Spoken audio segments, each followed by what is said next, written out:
Assalamualaikum warahmatullahi wabarakatuh. Perkenalkan, nama saya Surya Nuryanto. Saya dari Prodi Ilmu Komunikasi.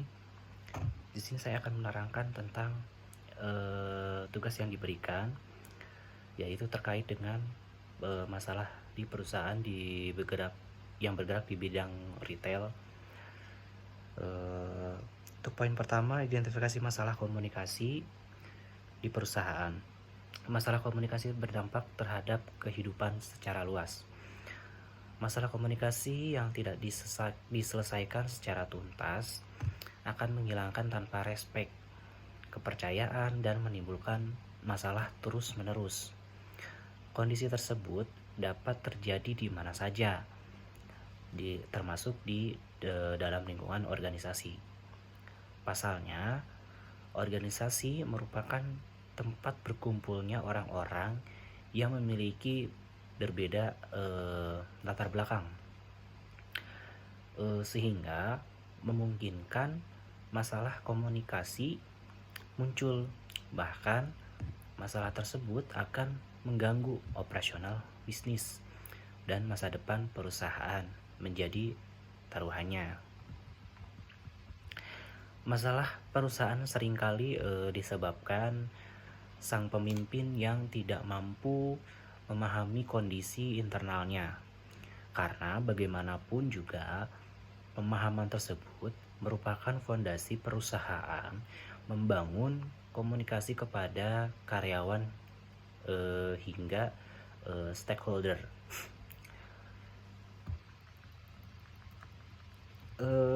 Masalah komunikasi internal ini ada beberapa isu, yaitu isu pertama ada kultur. Kultur di sini dapat diartikan yaitu sebagai habit perusahaan dan kultur bos. Ada pemilik perusahaan yang kulturnya tidak senang untuk maksudnya untuk bercerita atau tidak senang untuk berkomunikasi. Dia hanya mau berkomunikasi dengan level tertentu saja, sehingga komunikasinya sangat eksklusif.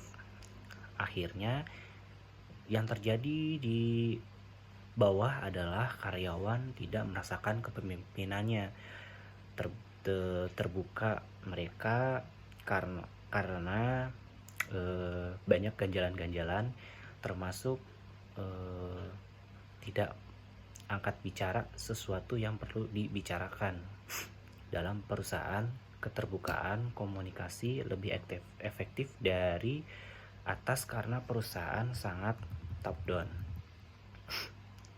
Sebaliknya, ketika bosnya punya kultur tertutup, karyawannya akan tertutup juga. Jangankan antara staff dengan supervisor atau manajer, dengan bos, dengan sesama karyawan pun bisa juga saling tertutup. Nah, bagaimana caranya untuk meningkatkan komunikasi internal di perusahaan? Di sini ada 6 tips ya. 6 tips bagaimana meningkatkan komunikasi internal di perusahaan, yaitu ada 6 poin. Poin pertama yaitu mendengarkan aspirasi karyawan. Untuk mendengarkan aspirasi karyawan ini, kita juga tidak perlu mengadakan acara yang besar atau menyebarkan kuesioner yang terkesan sulit. Sebaliknya, untuk mendengarkan aspirasi karyawan, kita hanya perlu memposisikan diri sebagai teman dan mengajak karyawan mengobrol tentang kehidupan sehari-hari. Untuk poin kedua, yaitu jadi pendengar yang baik. Hal lain yang perlu kita ketahui atau yang perlu kita latih dan rutin lakukan adalah untuk mendengarkan yang baik dan memahami semua kata yang disampaikan karyawan, agar kita bisa memahami dengan baik semua hal yang disampaikan lawan bicara Lalu jangan melupakan untuk fokus dan mendengarkan semua hal sekecil apapun yang disampaikan oleh lawan bicara. Setelah kita bisa memahami dengan baik maksud dan tujuan yang ingin disampaikan lawan bicara, kita bisa memberikan tanggapan atau saran atau kalimat yang diucapkan. Namun, jangan lupa untuk menyampaikan tanggapan tersebut dengan kata-kata yang sebaik mungkin. Jangan sampai kita menggunakan kata-kata yang bisa menyakiti perasaan orang lain. Lalu untuk poin ketiga yaitu ada memberikan karyawan wadah untuk berkomunikasi. Untuk beberapa perusahaan medium yang digunakan biasanya berbeda dengan aplikasi pesan yang ada di handphone seperti WhatsApp atau Line. Sebaliknya, beberapa medium yang biasanya digunakan oleh perusahaan yaitu adalah Skype, Slack, atau Google Hangout. Hal ini umumnya dilakukan agar karyawan tidak merasa kehidupan pribadinya bercampur dengan kerjaan, karena medium ini hanya digunakan di jam kerja saja. Namun tidak ada salahnya jika kita menggunakan WhatsApp atau Line sebagai medium untuk berkomunikasi. Intinya siapkan satu medium resmi yang bisa digunakan karyawan untuk berkomunikasi dengan sesama karyawan. Dan jangan lupa untuk tetap menjaga privasi karyawan dengan tidak menghubungi di luar jam kerja. Untuk poin keempat ada manfaat media sosial. Untuk media sosial ini bisa digunakan untuk berbagai komunikasi dengan teman-teman, tapi juga tidak hanya untuk berkomunikasi saja, tapi bisa juga untuk meningkatkan komunikasi antar karyawan, atasan.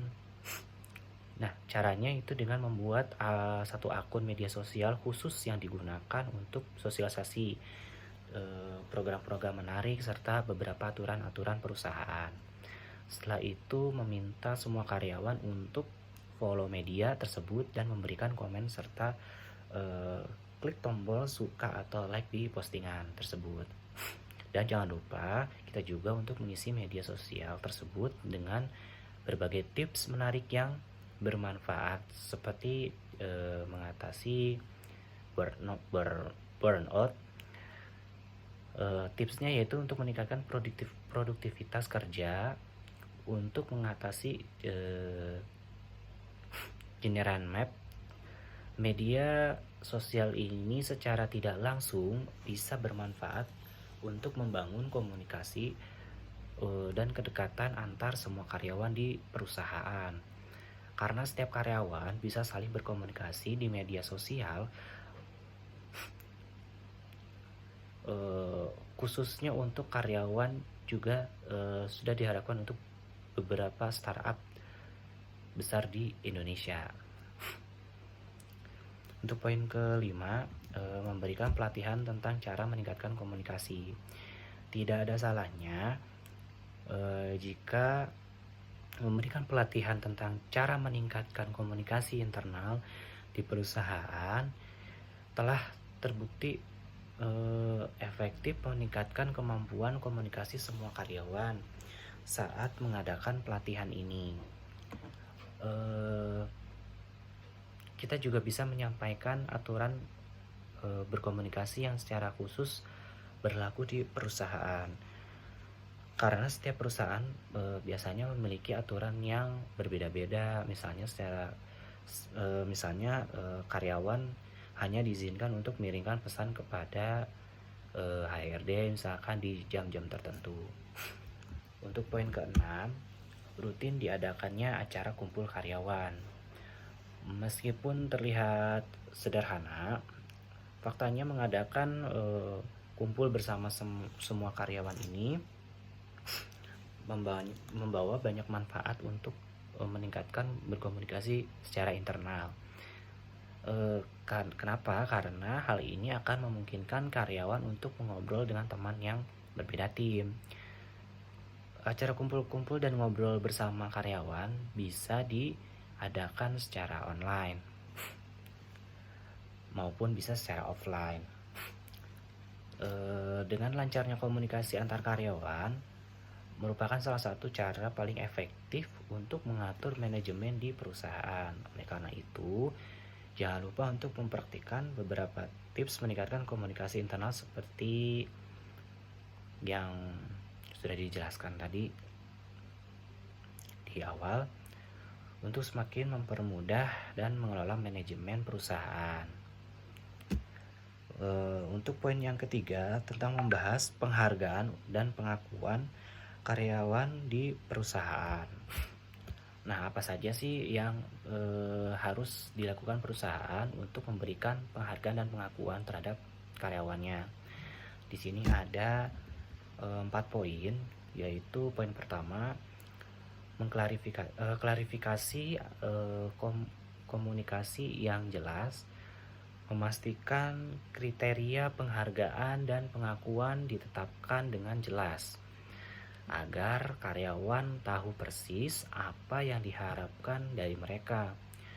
Komunikasi kebijakan penghargaan kepada seluruh karyawan secara terbuka dan transparan. Pengakuan sehari-hari selain penghargaan formal, penting untuk memberikan pengakuan kepada karyawan yang melakukan pekerjaan yang baik. Ini dapat berupa pujian, ucapan terima kasih, atau penghargaan informal lainnya. Hal ini juga dapat meningkatkan motivasi dan memberikan dorongan positif kepada karyawan. Lanjut, program penghargaan yang berstruktur. Untuk program penghargaan yang berstruktur dengan kategori yang beragam, sepertinya karyawan terbaik bulan ini atau inovator tahun ini, program semacam ini memberikan kesempatan kepada karyawan untuk mendapatkan penghargaan secara berkala dan meningkatkan kompetensi sehat di antara mereka. Lalu yang selanjutnya, fleksibilitas dalam penghargaan. Untuk pertimbangan variasi dalam pilihan penghargaan untuk memastikan karyawan merasa diakui secara pribadi, beberapa orang mungkin lebih menyukai insentif finansial, sementara yang lain mungkin lebih bermotivasi oleh kesempatan pengembangan karir, seperti liburan atau hadiah non materi lainnya. Lalu berpartisipasi karyawan, melibatkannya karyawan dalam berproses proses penghargaan dan pengakuan. Misalnya bisa membuat pansel penghargaan yang terdiri dari karyawan dari berbagai tingkatan dan departemen untuk membantu mengevaluasi nominasi dan memberikan masukan. Selanjutnya, penghargaan berbasis kinerja. Penghargaan berbasis kinerja ini harus jelas dan terstruktur. Identifikasi indikator kinerja yang relevan dan jelas, dan memberikan penghargaan kepada karyawan yang mencapai atau melebihi kinerja yang bagus untuk mendorong pencapaiannya lebih baik dan memberikan pengakuan yang adil. Untuk selanjutnya, penghargaan tim. Selain penghargaan individu, juga bisa memberikan penghargaan kepada tim yang telah bekerja sama dengan baik dan mencapai hasil yang luar biasa. Untuk ini dapat membantu untuk memupuk kerjasama tim dan mengakui kontribusi kolaboratif.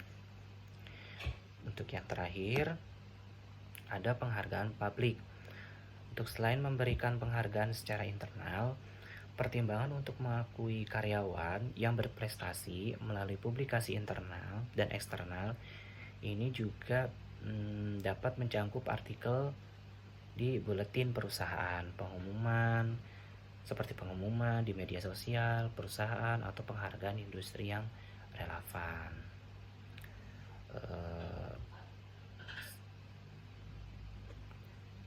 Itu saja sih yang bisa saya sampaikan. Bila ada kekurangannya mohon dimaklumi. Terima kasih penjelasan dari saya.